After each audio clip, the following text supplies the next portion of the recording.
majina naitwa Humphrey Chilewa kutoka shirika la Rekoda.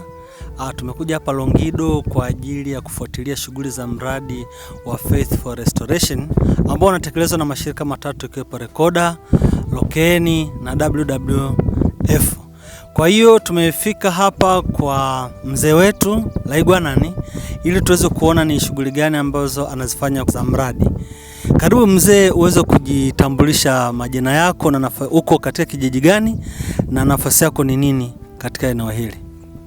Mimi naitwa Saroni Sironga Laiza, kiongozi wa mila kutoka kijiji cha Rubomba, kata cha Rubomba, wilaya Longido. Ni mfugaji wa ng'ombe na mbuzi na kondoo na punda, na napenda sana kufuga ng'ombe iliyokuwa imeimarika.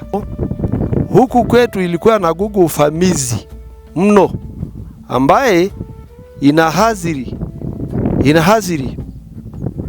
majani ya mifugo, lakini Rekoda na WF na Loken ametusaidia kuletea majembe na kung'oa hizo vibi gugu famizi, kwa mfano Endelemet na Oljorai, Elwai, Aramame na gugu carrot.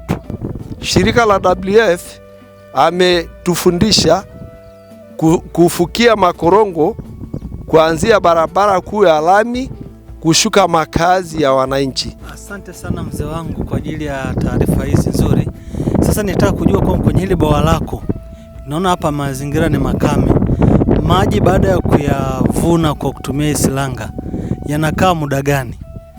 Hii maji inakaa muda mrefu sana. Kuanzia sasa hivi inakaa mpaka mwezi wa uhakika kabisa ni mwezi wa 12. Kuanzia mwezi wa kwanza, mwezi wa pili ndio maji inaishia. Lakini huku kwetu sisi tunabana maji, maana maji ni uhai kwa mtu, na huku kwetu maji ni ya adimu au pati iko mbali. Tunatembea kama kilomita 4 kufika Kimokoa ndio tupate maji ya mifugo. Na ndio maana tunabana sana huku isiishe kwa ajili ya kunyesha ng'ombe na watu. Asante sana mzee wangu kwa maelezo yako mazuri. Sasa tunapohitimisha, ninaomba useme wewe kama kuwa mzee wa mila, kuwa kiongozi, unaotoa ujumbe gani kwa jamii katika masuala ya kutunza mazingira, katika masuala ya kuondoa magugu vamizi na katika kufukia makorongo? Ujumbe wako ni nini kama kiongozi? Mimi naweza nikatoa ujumbe kabisa, maana mimi mwenyewe napenda mambo ya mazingira. Ushauri yangu mimi kwa wananchi, na najaribu sana kuwaelewesha watunze mazingira, wajitoe wenyewe hata bila shirika kutoa hiyo gugu famizi. Yani kila siku mimi ni kama kengele kwenye vikao ya wananchi kwamba amkeni mfanye kazi, iwe mashirika yanapowakuta wanakuta mmeshaendelea kiasi ambaye mnaweza mkawafurahisha. Asante sana ndugu mtazamaji, kama tulivyomsikia mzee wetu ambaye ni mzee wa mila akiweza kueleza namna gani ameweza kukabiliana na mabadiliko ya tabia ya nchi na katika hatua ya kufukia makorongo ili kujenga mazingira ambayo ni bora kwa ajili ya kizazi cha baadaye, na hasa hata kuondoa magugu vamizi ili yaweze kupatikana malisho kwa ajili ya mifugo.